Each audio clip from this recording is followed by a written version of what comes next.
Olá a todos, é uma satisfação recebê-los aqui para que nós possamos conversar um pouquinho sobre um tema importante no dia a dia de quem trabalha com as análises clínicas ou até mesmo com a clínica médica. O nosso tema é entendendo mais sobre o IPF, a importância das plaquetas imaturas na rotina laboratorial. Então, vamos ter uma breve conversa, um bate-papo sobre esse tema interessantíssimo. Antes disso, alguns avisos importantes que nós deixamos aqui, que a SISMIC recomenda que sejam lidos.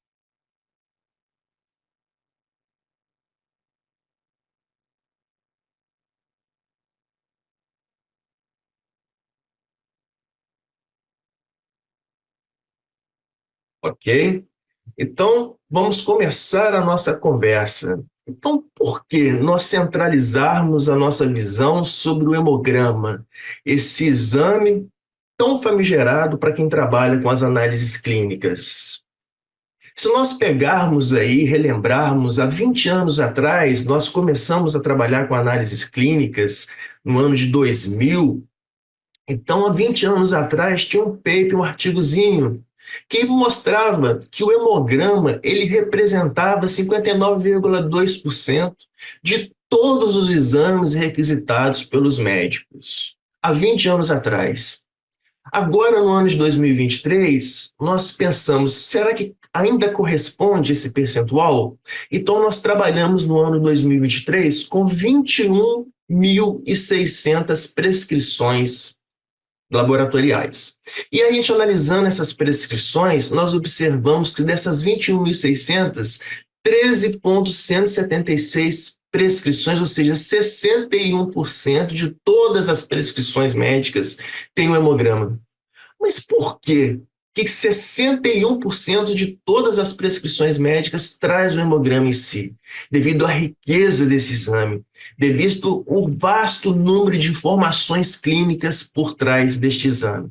Então, para que a gente possa começar essa nossa conversa, vale muito a pena a gente esclarecer que eu trago aqui informações da minha prática clínica, de análises clínicas, meus 25 anos de análises clínicas. Então, são todas aqui essas informações baseadas em minhas experiências na parte laboratorial.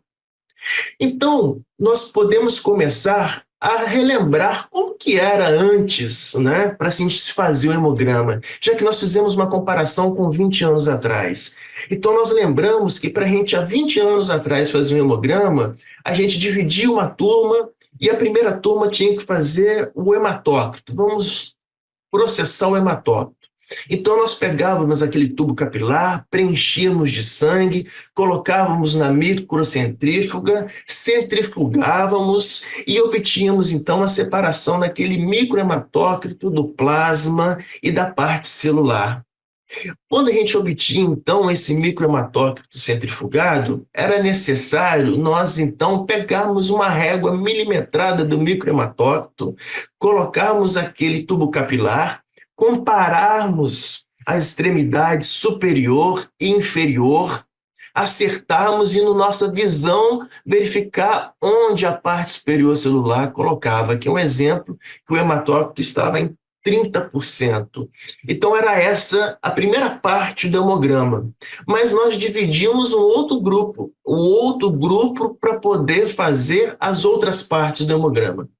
E então, esse grupo que fazia o microhematócrito, ele era encarado, então, como os magos da hematologia. Por que como os magos da hematologia?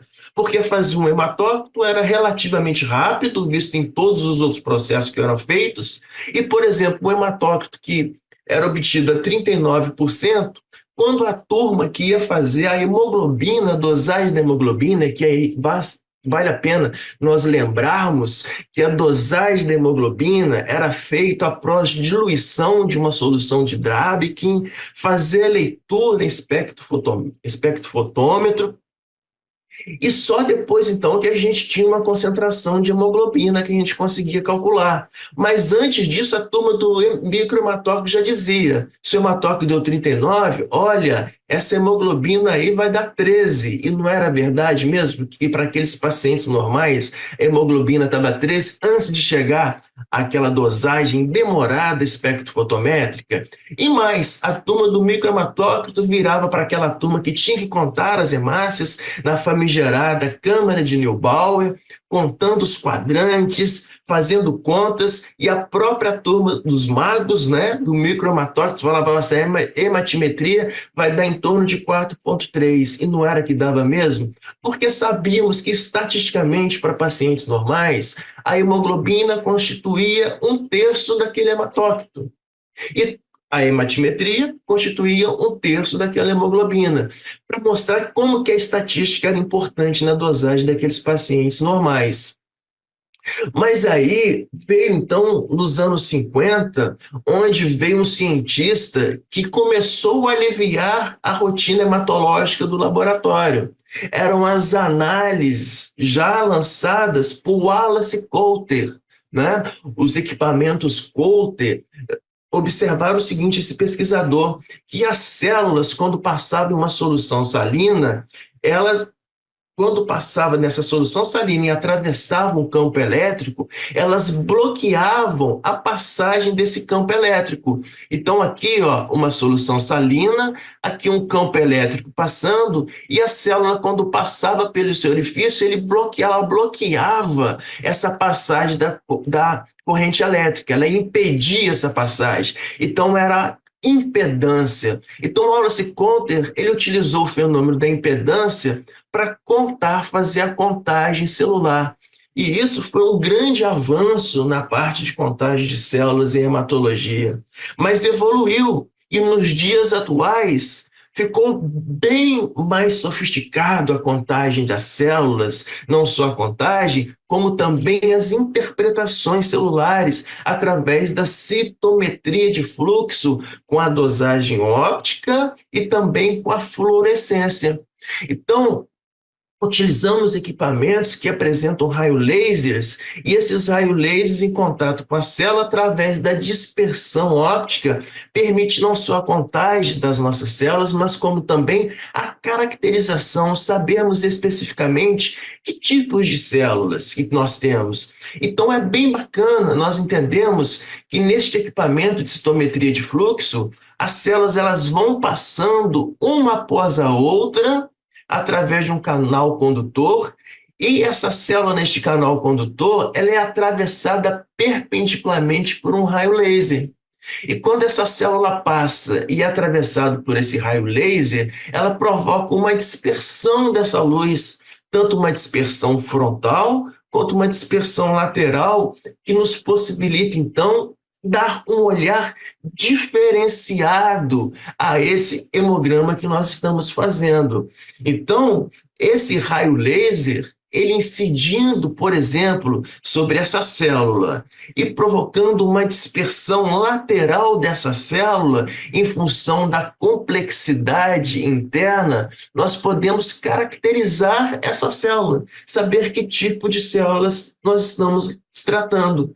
Enquanto que esse raio laser, quando ele se dispersa frontalmente, nós pegamos e temos um limite dessa célula superior e inferior. Então, nós descobrimos, através da dispersão frontal desses raios de luz, observamos, então, o tamanho celular. E nós, então, conseguimos ter uma classificação celular pelo tamanho e também uma classificação celular pela composição interna da célula. E isso nos possibilita elaborar um esquetergrama onde nós podemos, por exemplo, colocar no eixo das abscissas a dispersão lateral da luz. Então, aqui no eixo das abscissas, a dispersão lateral da luz. E nos eixos das ordenadas, também nós conseguimos colocar nos eixos das ordenadas a fluorescência. Então, com isso, nós conseguimos caracterizar direitinho as nossas células. Ora, nós sabemos que as células, elas têm uma diferença de composição interna, por exemplo, de granularidade. Então, as células nas abscissas que apresentam maior quantidade de grânulo vão se deslocar para a direita. As células que apresentam uma maior emissão de fluorescência, por exemplo, pelo seu tamanho, vão ficar na parte superior. Então, nós conseguimos diferenciar nesse gráfico as células, por exemplo, os linfócitos, que têm a menor granularidade interna, por exemplo, ficando na parte mais esquerda das abscissas, e tem um tamanho relativamente menor do que as outras células. Então, quanto à complexidade, as células vão encaminhando. Temos o monócito, maior granularidade interna, nós temos os neutrófilos e basófilos, e uma maior granularidade interna ainda temos os eosinófilos. E aí nos permite, então, classificar e entender melhor essas células desse exame tão fabuloso que é o nosso famigerado e querido hemograma. Mas então, um olhar nós precisamos de ter sobre o foco do que nós queremos conversar hoje, que é sobre as plaquetas. Então, nós vemos nesse gráfico as plaquetas como os menores constituintes, os fragmentos celulares, se localizando na parte mais inferior e à esquerda do gráfico. E uma coisa bem bacana, então, para que a gente possa exemplificar essa beleza do hemograma através desse gráfico maravilhoso, como que surge esse gráfico, esse videozinho é muito lindo. Então ele mostra para a gente aqui a citometria de fluxo, né? Ou seja, um fluxo de células unidirecional, e sobre esse fluxo de célula unidirecional vai incidir um raio de laser, de luz laser. E esse raio ele vai sofrer uma dispersão, seja uma dispersão frontal, ou seja, a luz vai passar e atingir frontalmente o anteparo, e aí vai formar uma sombra, fornecendo informações sobre o tamanho da célula, né? Isso é a dispersão frontal da luz.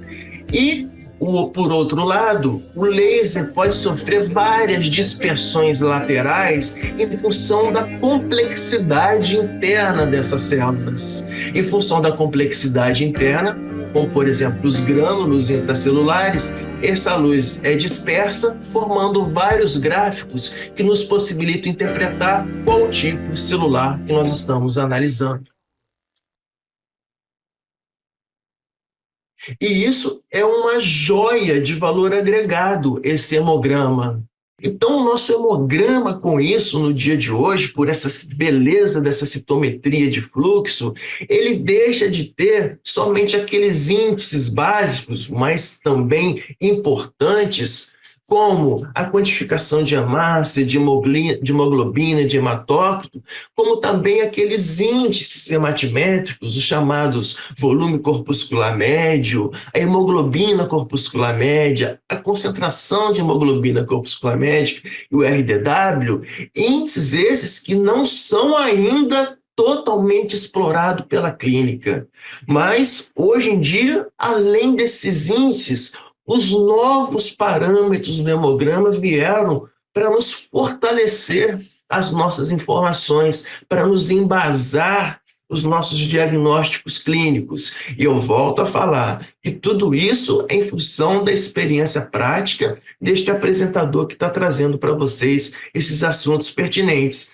E nós fazemos questão de relatar aqui a nossa experiência clínica, porque no Brasil nós nos permitimos dizer que nós fomos um dos pioneiros, se não fomos o primeiro pioneiro na incorporação do laudo do hemograma com todos os novos parâmetros para todos os pacientes. Então, todos os nossos pacientes, nós colocamos os novos parâmetros, não só como a contagem de reticulócitos já incorporada em todos os nossos hemogramas, como também os novos parâmetros, como a fração de reticulócitos imaturos, a quantidade de hemoglobina presente nos reticulócitos, também incorporamos a porcentagem de eritroblasto no nosso hemograma e também incorporamos um dado que é o ponto da nossa conversa de hoje, que é a fração de plaquetas imaturas para todos os pacientes. Mas por que, Marco? Por que é importante incorporar todos esses dados no hemograma? Porque você aumenta a possibilidade de um diagnóstico mais rápido pelo clínico. Esses índices, muitas das vezes, são os índices precocemente alterados. Então, permite com que o clínico, em uma suspeita clínica, ele não tenha que solicitar um novo hemograma com esses novos parâmetros, e sim já utilizar esses novos parâmetros para a sua decisão clínica. Isso vai ficar muito enfatizado aqui no finalzinho de nossa apresentação, onde nós vamos mostrar estes parâmetros. Especificamente, nós vamos mostrar a dosagem das plaquetas imaturas, né, a fração de plaquetas imaturas, em vários de nossos pacientes, dividido por grupos, em grupos ambulatoriais, em grupos de pronto atendimento, em grupos de pacientes de unidade de internação clínica e em grupos de pacientes de unidade de tratamento intensivo, mostrando como que esses índices eles alteram em função desses grupos especiais. Hoje nós vamos falar especificamente de fração de plaquetas imaturas, mas nós temos esses dados para todos os outros índices. Quem sabe? É um ponto de conversa para novos encontros, não é verdade? Então vamos dar continuidade no nosso encontro. Vários parâmetros estão disponíveis nessa beleza que é o hemograma do dia de hoje.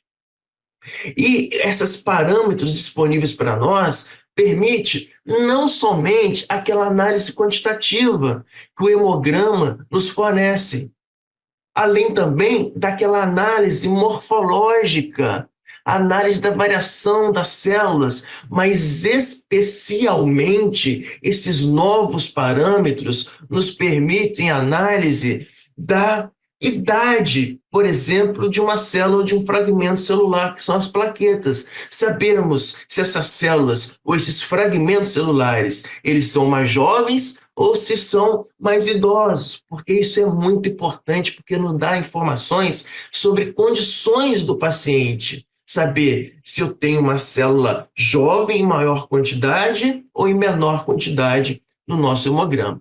Então, especificamente, a nossa plaqueta, que é o que nós vamos falar hoje, né? Centrarmos o nosso foco sobre as plaquetas.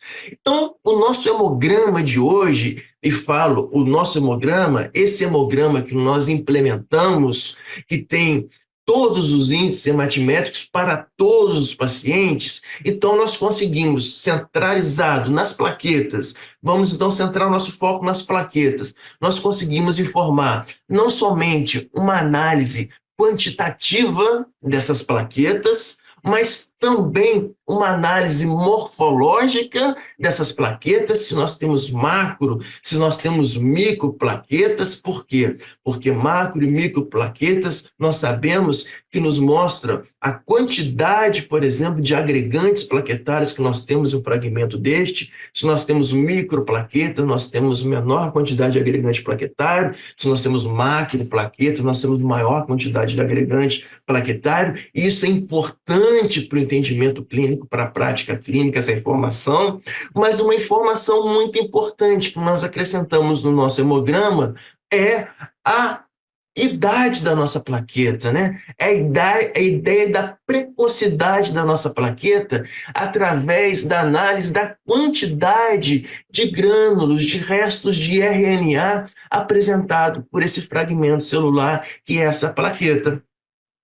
Então, as plaquetas imaturas, vamos falar um pouquinho, então, o que vem a ser esse item fabuloso no hemograma, que traduz para nós a quantidade de plaquetas imaturas presente em nossa amostra.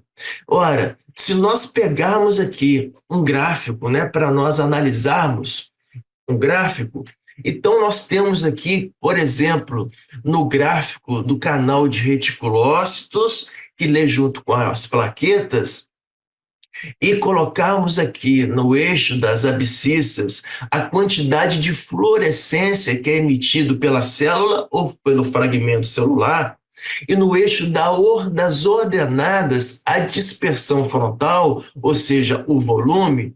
No eixo das ordenadas aqui, com a quantidade de fluorescência, nós sabemos o seguinte, que quanto maior a quantidade de RNA presente em uma célula ou um fragmento celular, no caso das plaquetas, mais imaturo é a célula. Ou seja, A célula, quando ela vai amadurecendo, ela vai perdendo essa quantidade de RNA. Então, quando ela é liberada na circulação sanguínea, uma célula madura, ela tem pouco RNA dentro, então a fluorescência dela é menor, ao passo que as plaquetas, por exemplo, imaturas, elas têm uma maior quantidade de RNA e uma fluorescência maior.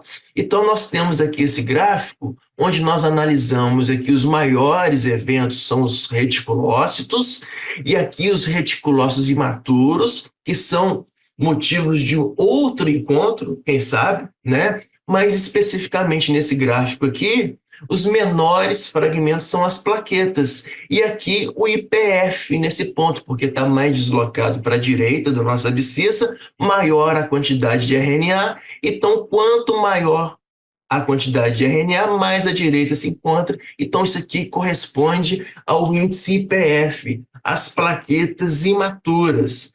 Então, vamos verificar, então, mais uma vez nesse gráfico. Olha que beleza.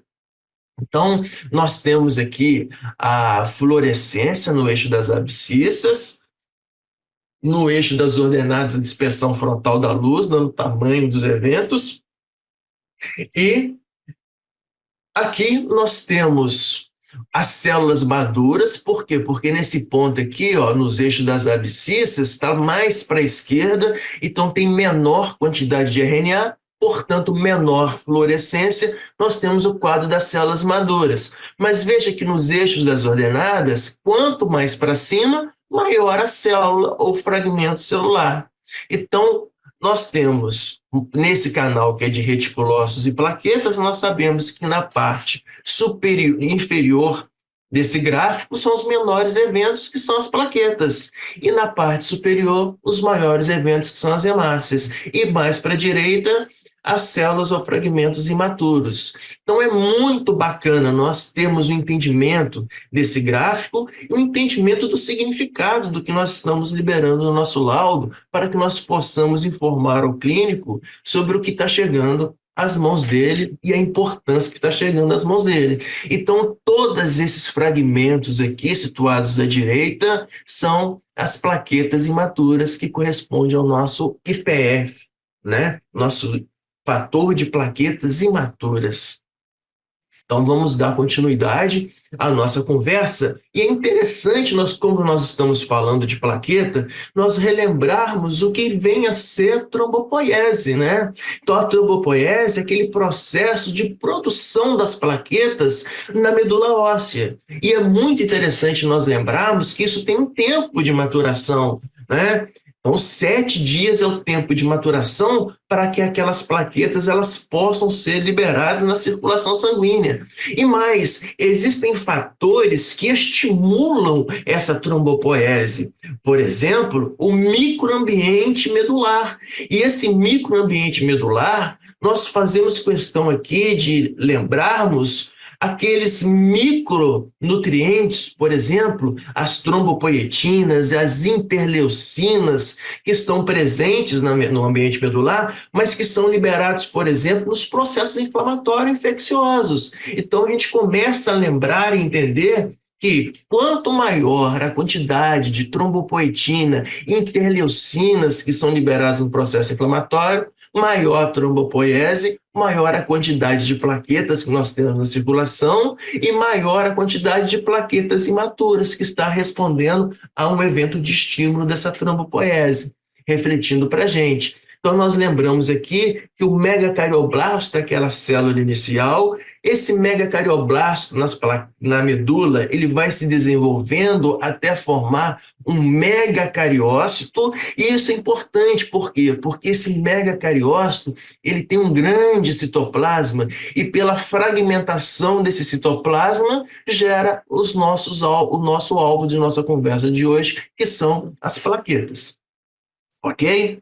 Então vamos continuar. Já estamos relembrando as plaquetas, relembrando os estímulos que levam à produção dessas plaquetas, e existem estímulos que nos levam, então, à trombocitose.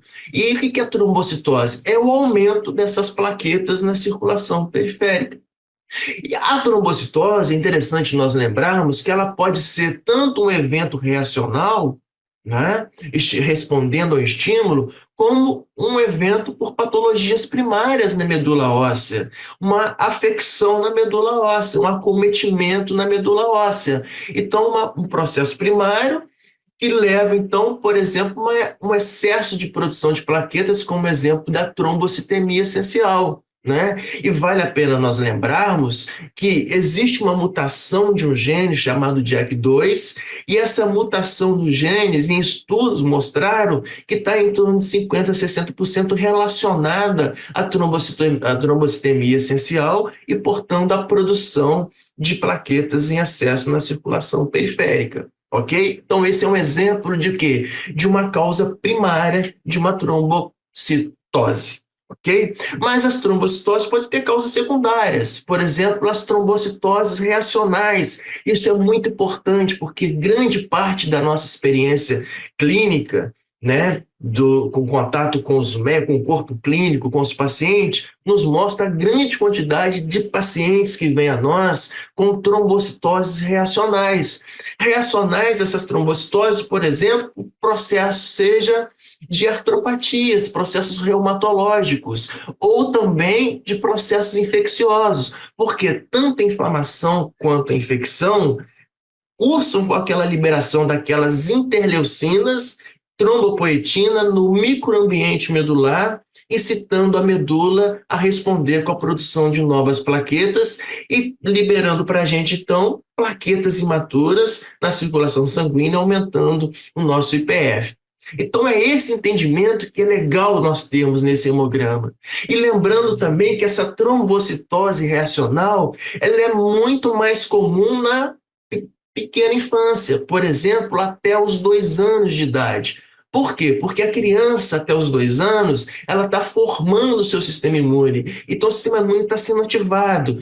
A medula óssea está sendo ativada. Muitas interleucinas, então, produção de plaqueta. Então, a trombocitose em crianças de até 2 anos, ela é muito comum. A trombocitose em crianças, quando chega em 3 anos, aí ela começa a diminuir a quantidade de casos de trombocitose em crianças acima de 3 anos. E quando chega em 7 anos, na idade de 7 anos, iguala, então, a frequência de trombocitose em adultos. Então, observamos na parte da clínica que nós trabalhamos e nos papers que nós estudamos, que a partir dos 7 anos, a frequência de trombocitose em crianças acima de 7 anos é igual aos adultos, ok? Então, na prática clínico-laboratorial, né, a nossa experiência de 25 anos nessa parte clínico-laboratorial, o que tem a dizer para a gente, né? O que tem a encher os nossos olhos? Então, vou falar aqui alguns casos clínicos, repito, tá? Esses casos são de experiência deste pesquisador e professor que está vos falando, que nós trazemos para vocês aqui para a gente poder ambientar e exemplificar essa nossa conversa. Então, aqui, como nós estamos falando de trombocitose, né, nós temos um caso aqui que nós chegamos um paciente para nós, um paciente na nossa rotina com plaquetas de 69 mil. Então, nós lembramos que alguns valores de referência, as plaquetas de 150 até 450 mil, então 69 mil é um número muito aquém daquele número referencial. Então, nos chamou a atenção.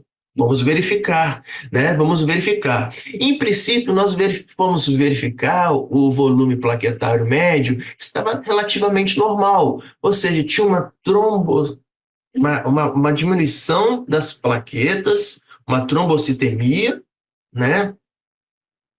E um VPM normal.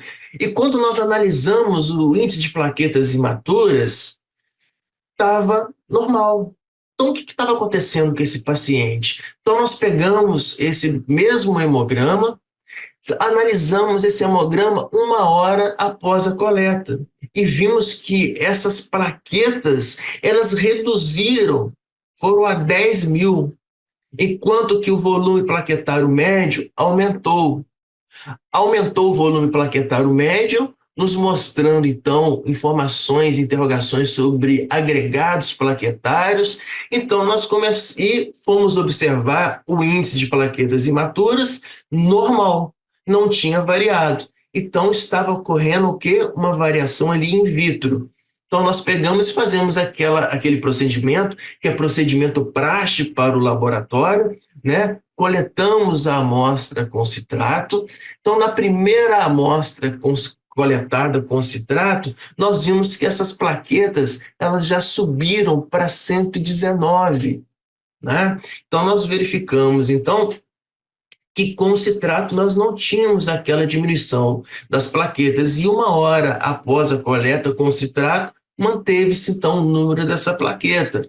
Então, para exemplificar aqui, um quadro que nós conhecemos na prática clínica, mas que muitas das vezes deixamos passar desapercebido na nossa rotina. E com um olhar muito mais aguçado, que nós devemos verter sobre a parte morfológica, sobre a análise de lâmina, nós observamos que nas bordas do esfregaço, nós observávamos aqui esses agregados plaquetários. Por que na borda do esfregaço, Marco? Porque os agregados plaquetários eles são mais densos. Quando nós confeccionamos o esfregaço, ele vai então para as bordas. Olha, então, agregado plaquetário, e também observamos esses leucócitos em roséolas aqui, ó, plaquetas em roséolas ao redor dos neutrófilos. Isso é o caso que nós fechamos, muito bacana, como o caso de pseudotrombocitopenia induzida pelo EDTA. Então, vale a pena nós lembrarmos que o EDTA ele vai, quando no tubo de EDTA, quando colocamos o sangue, essa molécula, ela faz com que as plaquetas, elas externalizem muito dos seus receptores que estão normalmente internos, por exemplo, as glicoproteínas G2B3A. Então, alguns pacientes, na presença do EDTA, que é aquele anticoagulante presente no tubinho do hemograma, quando colocamos o sangue desses pacientes no tubinho, e alguns desses pacientes, essas plaquetas sofrem contração, expõem esses domínios que normalmente estavam ocultos, e esses pacientes apresentam anticorpos que se ligam a esses domínios. Então, esses anticorpos ligados a essas glicoproteínas expostas dessas plaquetas começam a aglutinar uma na outra, formando então aqueles agregados plaquetários que é característico da pseudotrombocitopenia induzida pelo EDTA. Como é um fenômeno extrínseco, um fenômeno do tubinho de sangue, as contagens de plaquetas imaturas, normalzinho. Mas por que, Marco, você está lembrando isso? Porque esse quadro ele pode ser complicado, por exemplo, quando um paciente está com algum processo infeccioso, por exemplo,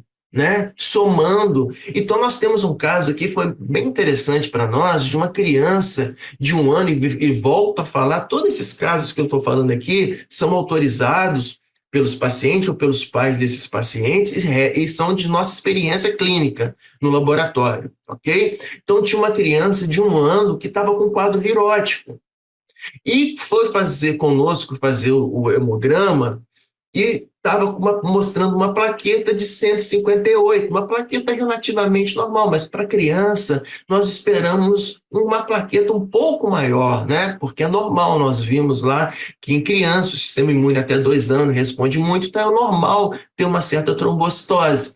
Mas o mais interessante é que os pais dessa criança falou conosco que eles estavam levando essa criança para fazer exame conosco após ela ter sido internada em outro local em uma unidade de tratamento intensiva. Por quê? Porque ela estava com um processo infeccioso, com algumas manchas na pele, e foram fazer um hemograma, viu que estava com uma trombocitopenia, uma redução muito grande das plaquetas. Então, o clínico achou por bem internar rapidinho essa criança até que essas plaquetas normalizassem. E as plaquetas não normalizaram nos exames que seguiram. Teve alta e os pais ficaram muito preocupados. E quando eles foram conosco, nós fomos fazer o exame. Então, o que aconteceu no caso dessa criança? Foi muito interessante. No caso dessa criança, nós fizemos aquele hemograma inicial. Assim que a gente coleta, a gente já passa no equipamento, deu 159 mil. E aí, quando passou 20 minutos, essas plaquetas já caiu para 99. E mais, quando chegou um tempo de 122 horas após, o número das plaquetas era 89. Ora, para a criança isso é um número muito preocupante. E mais, como a criança já tinha uma infecção secundária associada, por exemplo, uma virose, associada com uma plaqueta falsamente interpretada, o que, que acontece? Uma interpretação clínica prejudicada. E quando nós analisamos essas plaquetas imaturas, mais uma vez mostramos que as plaquetas imaturas estavam normalzinhas no hemograma, né? Então nós fizemos a coleta com citrato dessa criança e vimos aí que a plaqueta foi para casa de 300.000, né, na coleta com citrato. E 2 horas e 20 minutos após teve uma estabilidade. Então, mostrando que nós não podemos negligenciar, por exemplo, as pseudotrombocitopenias. Por quê? Porque se é um paciente que está normal, é fácil nós investigarmos, mas se é um paciente que tem uma infecção de base, vai ser associado e vai complicar muito a interpretação clínica, né? Então, a chamada pseudotrombocitopenia induzida pelo EDTA. Então, as pseudotrombocitopenias, mas e as trombocitopenias verdadeiras? Isso é muito importante, porque são nessas trombocitopenias verdadeiras que nós vemos as alterações do nosso índice de plaquetas imaturas, nosso platô de plaquetas imaturas. Então, aqui um outro caso clínico que nós tivemos, um hemograma que me ligaram, estava ao caminho de casa, um hemograma de uma paciente que estava zerando, estava dando zerada a leitura das plaquetas. E eu mais rapidamente perguntei, já fizeram a coleta no citrato? Fizemos a coleta de citrato, estava praticamente zerado a leitura das plaquetas. Então, o que nós fomos analisar? Essa paciente era uma paciente que tinha infecções urinárias de repetição. E ela tratava essa infecção urinária de repetição com sulfa. E sabemos que a sulfa faz parte de uma classe que pode induzir a certas alergias e produções de autoanticorpos. Então, nessa paciente que fazia o uso crônico de sulfa pelas infecções urinárias, estava desenvolvendo autoanticorpos contra as plaquetas. Então, as plaquetas estavam sendo sequestradas pela ligação dos anticorpos, pelo baço, e estava tendo queda exatamente dessas plaquetas. Então, uma trombocitopenia verdadeira. Essa paciente, ela foi para a UTI, né? Chegando na UTI, ela fez um tratamento com corticoide, imunoglobulinas, começou a fazer uma transfusão plaquetária, mas o interessante é o seguinte, que aí a plaqueta foi para 20. E o clínico queria saber, será que essas plaquetas aumentam? É devido à transfusão que nós fizemos de plaqueta ou a medula que está respondendo, né? E foi interessante que nós passamos no equipamento que tinha o fator de plaquetas imaturo e mostramos que o fator de plaquetas imaturas estava aumentando, porque ele é um indicador precoce, né, da produção de plaquetas. Então, uma coisa muito bacana, né? Um índice muito interessante, um dos novos índices muito interessante que nós temos no hemograma. Então, vale a pena nós lembrarmos, nós vimos essa trombocitopenia por autoanticorpos, mas também existem, paradoxalmente, né, trombocitopenias infecciosas, porque a maioria dos casos de um processo infeccioso causa com aumento das plaquetas, trombocitose, mas existem algumas infecções que causam trombocitopenia, por exemplo, os vírus da família Flaviviridae, por exemplo, aqueles vírus causadores da dengue, da febre amarela, né? Então nós sabemos que esses vírus, o que eles fazem? Eles lançam produtos tóxicos sobre o ambiente medular. E esses produtos tóxicos no ambiente medular provocam uma interrupção temporária da plaquetogênese. E quando provoca uma interrupção temporária da plaquetogênese, a plaqueta começa a diminuir. Isso aqui é um caso de um amigo nosso que foi no nosso laboratório, estava com um quadro de febre no primeiro dia, inespecífico, fizemos a dosagem da plaqueta, deu 116. No segundo dia, já fizemos a plaqueta dele evoluindo rapidamente por um decréscimo, foi para 31. E nós analisamos as plaquetas imaturas, estava até diminuindo o índice de plaquetas imaturas, ou seja, mostrando que a medula não estava respondendo. Isso é importante demais. Ora, então era alguma coisa, alguma infecção que estava, por exemplo, cursando com interrupção. Então a dengue é uma infecção virótica clássica disso daí. Então, diagnosticamos como dengue e essas plaquetas caíram, né? E depois, quando nós começamos, internamos o paciente tratando com corticoide, as plaquetas começaram a subir e mostramos o índice de plaquetas imaturas subindo mais precocemente do que o aumento das plaquetas propriamente ditos, na nossa experiência clínica, né? E os nossos números, né? Os nossos números que nós temos em 2023, nós fizemos um estudo um ano inteiro com todos os pacientes de hemograma tendo os novos índices do hemograma. Então aqui eu vou tirar só para falar das plaquetas imaturas, mas tem todos os estudos sobre a quantidade de hemoglobina nos reticulócitos, os índices reticulócitos imaturos, mas vamos focar sobre as plaquetas imaturas. Então, nós estudamos, por exemplo, um número em 2023 de hemogramas de origem ambulatorial de 14.260 hemogramas. Hemogramas de origem de pronto atendimento, um número aí de aproximadamente 4.399 hemogramas. O número de hemogramas de pacientes oriundos de unidade de internação de 2.000 aproximadamente. O número de hemograma de pacientes de UTI de aproximadamente 1.722. Então a gente consegue ter uma noção do que está acontecendo com esse famigerado e belíssimo índice de plaquetas imaturas, fator de plaquetas imaturas. Então, para nós observarmos aqui, ó, a análise dos IPF dos pacientes ambulatoriais. Nós pegamos 14.260 pacientes de origem ambulatorial, para nós sabermos o seguinte: o que estava acontecendo com esses pacientes, né? O que estava acontecendo? Então, nós verificamos que esses 14.000 pacientes, eles apresentaram o seguinte: uma variação no fator de plaquetas imatura de 0,9 em 6,8 no nível estatisticamente significante. O que é isso, um nível estatisticamente significante? É um nível entre 5% e 95% de todos os resultados. Então, nos pacientes normais, o nível estatisticamente significante é aquele em que o valor mínimo das plaquetas é 0,9 do fator de plaqueta imatura e o valor máximo é 6,8. Então, esse é um valor de referência bacana que nós propusemos para a nossa unidade do fator de plaquetas imatura dos nossos pacientes. Abaixo de 0,9 era interessante nós analisarmos com olhar aguçado esses pacientes, e acima também de 6,8. Mas como que nós concluímos isso? Ora, se nós pegarmos pacientes, por exemplo, de unidade de internação e de unidade de terapia intensiva, se esse FPI não estivesse variando, significa que não sofria influência em função da gravidade dos pacientes. E não foi isso que nós observamos, né?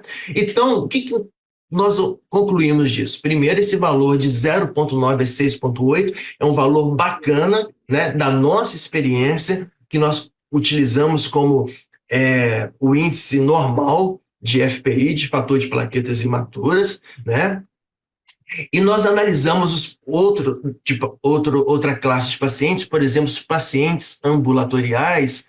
Esses pacientes ambulatoriais, se nós pegarmos aqui para nós analisarmos esses pacientes ambulatoriais, um universo aqui de 4.399 pacientes ambulatoriais. E olha aqui, que o índice de plaquetas imatura praticamente correspondeu dos pacientes de pronto atendimento, de pacientes de pronto atendimento, com os pacientes ambulatoriais. Teve pouco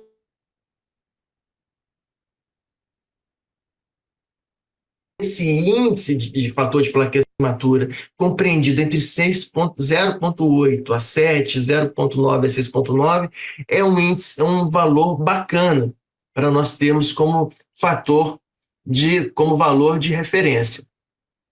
Então, merecem olhar atento o quê? Aqueles pacientes abaixo realmente de 0,8 a 6,8. Então, vamos verificar, então, nos pacientes internados. O que acontece com esses pacientes internados? Ora, nós analisamos aqui 2.004 pacientes internados. E veja que nesses pacientes internados, o fator de plaquetas imatura já sobe nesse intervalo significativamente, né?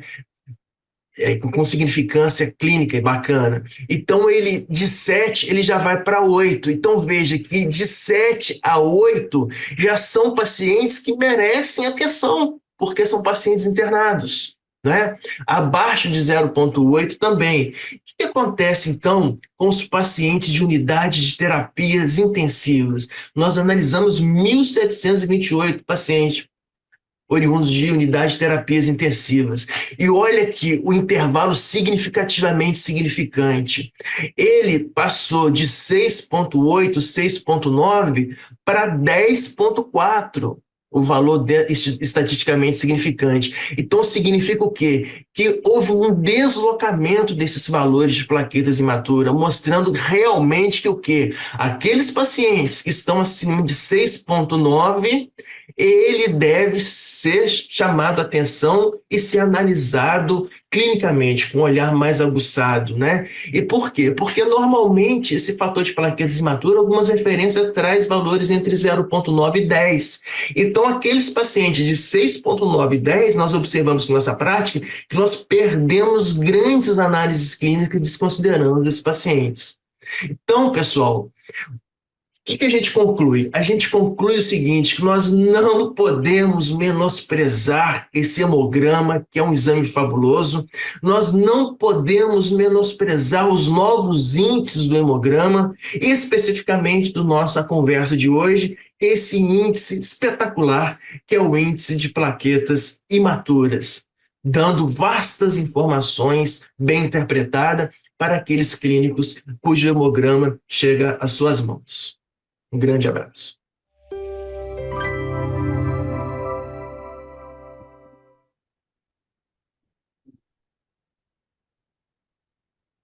Muito obrigada, Marco, pela palestra.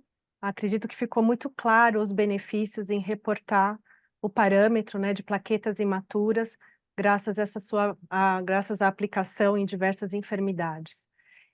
Então, agora nós vamos abrir a sessão de perguntas e respostas, mas enquanto a gente aguarda as perguntas de vocês, então mandem as suas dúvidas. Parece que o professor Marco aqui tem um anúncio a fazer para os heróis da resistência, aqueles que ficaram até agora com a gente.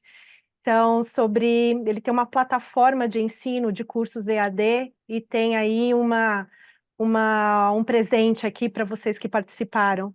Marco, você quer falar um pouquinho sobre a plataforma? Certo, certo. Então, agradecer aos heróis da resistência que sobreviveram, né? E a gente está vendo aqui que grande número, né? Grande número permaneceu até o fim. Então, parabéns a todos. E convidar a vocês que sobreviveram até o fim para poder visitar a nossa plataforma que nós estamos inaugurando hoje. Hoje é a data de inauguração da nossa plataforma de ensino à distância, onde nós colocaremos cursos na área de hematologia, na área de análises clínicas, nas interpretações clínicas. Então, para vocês que participaram desse webinar, vocês podem ir lá, vamos deixar o linkzinho, né, da página, mas quem não acessar o link agora, é só digitar no Google lá, PhD Vianello Cursos, Vianello com 2 L's, e quem entrar lá e se registrar vai ganhar um e-book com o tema de hematologia, atualização do hemograma em foco, né, para todos aqueles que acessarem e que participaram desse webinar. Obrigada, professor Marco. Temos já algumas perguntas aqui. Então, a Lara Assis e o David Jensen Barbosa, eles fizeram perguntas similares, obrigada aos dois, sobre agregação plaquetária. Então, a pergunta é, por exemplo, eu notei que no caso clínico da criança, ao mesmo tempo que a contagem das plaquetas caiu pela agregação EDTA dependente, o IPF aumentou. A agregação plaquetária pode interferir no valor do IPF? Isso é uma observação muito bacana, viu? Agradeço a pergunta. E é por isso que nós precisamos que o IPF esteja inserido na rotina. Porque só com a rotina clínica nós observamos essas nuances, dessas correlações entre o aumento do IPF e alguns distúrbios clínicos. No caso que nós citamos, né, da infecção viral do paciente, né? Nós observamos o quê? Que ele tinha uma pseudotrombocitopenia induzida pelo EDTA, e isso, se você não colocar no laudo clínico, você complica a vida do médico, e é por isso que foi complicado para o clínico interpretar, né? Porque a criança chegou para o clínico com uma síndrome virótica, com petequias decorrentes da síndrome virótica, e quando ele foi analisar a plaqueta em outro laboratório, a plaqueta estava muito baixa e sem observação da pseudotrombocitopenia induzida pelo EDTA, né? Então, quando você coloca essa observação para o clínico, mostra que aquelas plaquetas estão reduzidas pela pseudotrombocitopenia. E quando você deixa de relatar isso, você complica o diagnóstico clínico. E com relação ao IPF, sim, mas é muito importante nós analisarmos, porque o valor do IPF, no caso dos agregados plaquetários, varia em quantidade e em função do tamanho do agregado plaquetário. Por quê? Porque dependendo do tamanho do agregado plaquetário, ele pode passar no canal de leitura interpretado como uma macroplaqueta, como uma unidade única, e que na verdade é reunião de várias plaquetas. Cada plaquetinha daquela tem uma quantidade de restos de RNA. Então, ele vai interpretar que o somatório daqueles restos de RNA é de uma plaqueta só. Então, o IPF poderia estar falsamente aumentado. Professor Marco, temos mais uma pergunta. Felipe de Paula Mello. Obrigada, Felipe. Existe uma correlação entre a presença de plaquetas imaturas e certas condições médicas ou patológicas? Se sim, quais são as condições e como as plaquetas imaturas podem ser exploradas como biomarcadores diagnósticos ou prognósticos? Isso é importantíssimo, essa pergunta, né? Então, as plaquetas imaturas, elas devem ser exploradas como biomarcador de diagnóstico. Mas nós precisamos de ter informações clínicas da incorporação desse item do IPF na prática clínica do hemograma. Porque se não tiver, não tem como, porque é uma incorporação nova hoje no hemograma, né? Muitos poucos hemogramas incorporam esse dado. Então, todo distúrbio clínico que causa uma afecção na medula óssea, ou seja, um estímulo da medula óssea, conduz à liberação de plaquetas imaturas na circulação e estão aumentando o IPF. E aí a gente deve explorar isso com vários. Então, eu tenho amigos, educadores físicos, que estão assistindo hoje, né? Então, eles querem observar isso. Será que o meu aluno que está tendo um overtraining, né? O IPF dele está aumentado? Isso é importantíssimo, né? Porque o overtraining gera um aumento da medula, um estímulo, um aumento do estímulo da medula óssea, né? Pelo aumento, necessidade do aumento de hemácias, pelo overtraining, e muito provavelmente sim. Por exemplo, um paciente que tem processos infecciosos bacterianos, ele cursa sim, porque nós sabemos que grande parte dos processos infecciosos bacterianos, especialmente aquelas bactérias que estimulam a medula óssea devido à secreção de fatores estimuladores de crescimento, então vai fazer com que plaquetas imaturas sejam liberadas, aumentando o IPF. Então, nós temos processos infecciosos, seja bacterianos, seja virais. Temos, por exemplo, estado de nutrição do paciente, se o paciente anêmico induz a liberação de IPF, né, devido à estimulação da medula óssea, vários distúrbios clínicos que indiretamente se relacionam com a medula óssea, então por isso que é importante, na clínica, nós implementarmos esse PF. E por isso que nós mostramos essa comparação, esse grande N que nós não observamos em trabalhos hoje, né, de IPF, um número alto de amostra, que nós analisamos 21 mil pacientes analisados. Então, nós mostramos pacientes ambulatoriais, os valores normais, que vão de 0,9 a 6,8, e quando a gente pega os pacientes de unidade de terapia intensiva, esse valor está deslocado para cima de 10. Então, mostrando que sim, esses pacientes com desordens clínicas, eles cursam com aumento do IPF. Agora, resta a nós explorarmos essas informações durante a nossa prática clínica. Obrigada, professor. Temos outra pergunta. A Andressa Ferreira. Obrigada, Andressa. As plaquetas imaturas podem ser responsáveis pela causa de algumas doenças?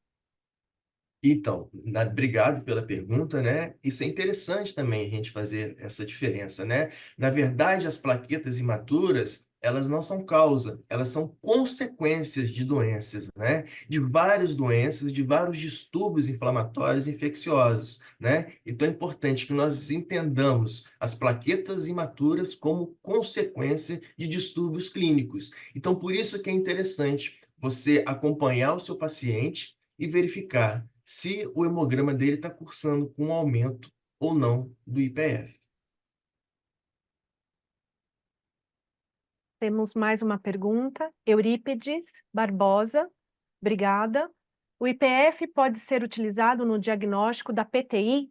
Como? É interessante, a púrpura trombocitopênica, né? Mas a púrpura trombocitopênica é imune. Então, foi isso que aconteceu com esse caso que eu relatei, né? Dessa paciente que chegou no laboratório, as plaquetas dela estavam chegando a quase zeradas, né? E nós identificamos essa paciente, na verdade, com uma púrpura trombocitopênica autoimune. Por quê? Porque ela era resultante do uso de medicação da sulfa, uma paciente que tinha infecções urinárias de repetição. Então, essas infecções urinárias de repetição levaram a tomar sulfa, e a sulfa é um grande medicamento alérgeno, alergênico, né? Então, ela desenvolveu essa púrpura trombocitopênica imune pelo uso de sulfa. Então, é interessante por quê? Porque você verifica, isso que é muito bacana, se você não tem esse índice no seu hemograma, você fica, o clínico fica numa situação de não saber se aquela púrpura trombocitopênica ela é por falência medular ou é por perda de plaquetas. Se for, por exemplo, numa aplasia medular, que a medula para de funcionar, então você gera uma trombocitopenia severa. Só que o quê? Se for uma aplasia medular, o IPF não está aumentado.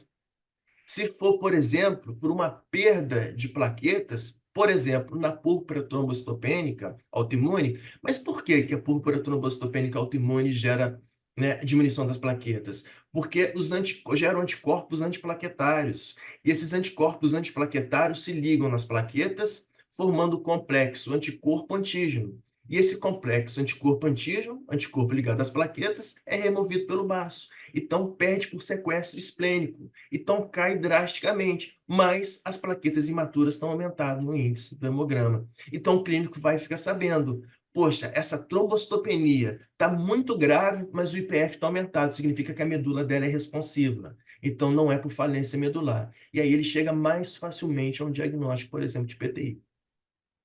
O IPF é lindo, né, por causa disso. Eu acho que ele auxilia, Maravilhoso. né, nesse diagnóstico diferencial das causas de trombocitopenia, né, professor? Isso mesmo. Muito bom. Temos aí um tempo para a última pergunta, infelizmente. Então, o Everton Rocha. Qual é a maior dificuldade que os laboratórios têm na implementação desses novos parâmetros na rotina em hematologia? É muito boa pergunta, viu, Everton? Obrigado. A dificuldade do laboratório tem de implantar é, primeiro, o convencimento com os clínicos, né? De mostrar aos clínicos que é importante esse índice no hemograma. E é um trabalho de educação continuada, né? O laboratório mostrar para os clínicos, trabalhar com os clínicos, informar por que que é importante esse índice no hemograma, e é exatamente o clínico que vai ter esse poder de persuasão, de solicitar para o diagnóstico dele a presença desse índice no hemograma. Recebi a informação que eu posso fazer mais uma pergunta. Então, Opa! Luana, o IPF pode ser uma alternativa de diagnóstico para um baixo incremento plaquetário após infusão de bolsa de concentrado de plaquetas? Isso é interessantíssimo, essa pergunta, né? Porque vai de encontro também com essa paciente que chegou por PTI, plaqueta quase zerada, e foi para a unidade de tratamento intensivo. E nessa unidade de tratamento intensivo, verificou-se que as plaquetas começaram a subir. Mas as plaquetas começaram a subir pela transfusão plaquetária ou pela resposta do paciente? Como que você fica sabendo? Aí, o índice de plaquetas imatura mostrou o seguinte, que embora a paciente estava recebendo uma transfusão plaquetária, o IPF dela estava aumentando. Então, estava mostrando que ela estava com resposta medular, produzindo plaqueta e se recuperando. E realmente essa plaqueta se recuperou. Então, sim, esse índice é muito bacana nesse caso. E, professor, temos aqui também Camila Araújo. O estudo realizado dos valores de IPF está publicado? Ela gostaria de ler e dar os parabéns pelo trabalho. Obrigado, Camila. Esse estudo está em fase de finalização de publicação, viu? Então, muito em breve esperamos aí um trabalho publicado com esse quantitativo único aí de pacientes analisados com esse IPF. É super importante, né? Realmente a gente publicar e que cada vez mais as pessoas tenham acesso a esse tipo de informação, que com certeza vai diferenciar o laboratório, né? Realmente agregando valor ao hemograma, né? Então, infelizmente, já estamos com o tempo esgotado para as perguntas e respostas. Mais uma vez, eu gostaria de agradecer a presença do professor Marco Vianello nesse nosso simpósio virtual de hematologia da Sysmex. Eu queria agradecer também, né? Posso? Lógico. Agradecer meus agradecimentos, primeiro pela Sysmex, né, pelo convite maravilhoso, e nós ficamos muito felizes, né, quando nós vemos a preocupação com o ensino, né, com a difusão do ensino. Isso é muito, muito bacana, e a gente enche nossos olhos, né? Então, meus agradecimentos à Sysmex, a todo o quadro de colaboradores da Sysmex. Aqui vai meu carinho especial para a Cláudia, né, meu carinho especial para o Léo, que a gente está né, fazendo vários contatos, e todos os trabalhadores, os colaboradores da Sysmex.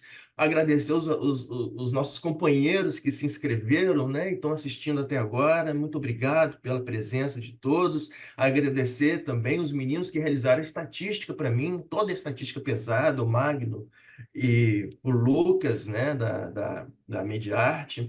Então, obrigado, viu, pela análise da estatística, e convidar todos para se inscreverem lá na plataforma e deixar registrado que curso que você quer que a gente coloque lá. Ah, Marco, eu quero saber mais somente de plaquetas imaturas. Ah, Marco, eu quero saber sobre os outros parâmetros novos do hemograma, né? Que existem outros parâmetros, né, Claudinha? E pode ser motivo de outras conversas nossas aqui nesse respeito. E Com nós certeza. temos dados, viu? Nós temos dados, os mesmos dados numéricos para todos esses outros novos parâmetros. Gente, mais uma vez, o link está no chat, tá? Mas de qualquer forma é http://PhD Vianello com 2 L's cursos.com.br, tá bom? Obrigada, professor. Eu que agradeço. Então, em nome da Sysmex, eu gostaria de agradecer a presença de todos vocês aqui no nosso simpósio virtual e esperamos realmente que vocês tenham gostado.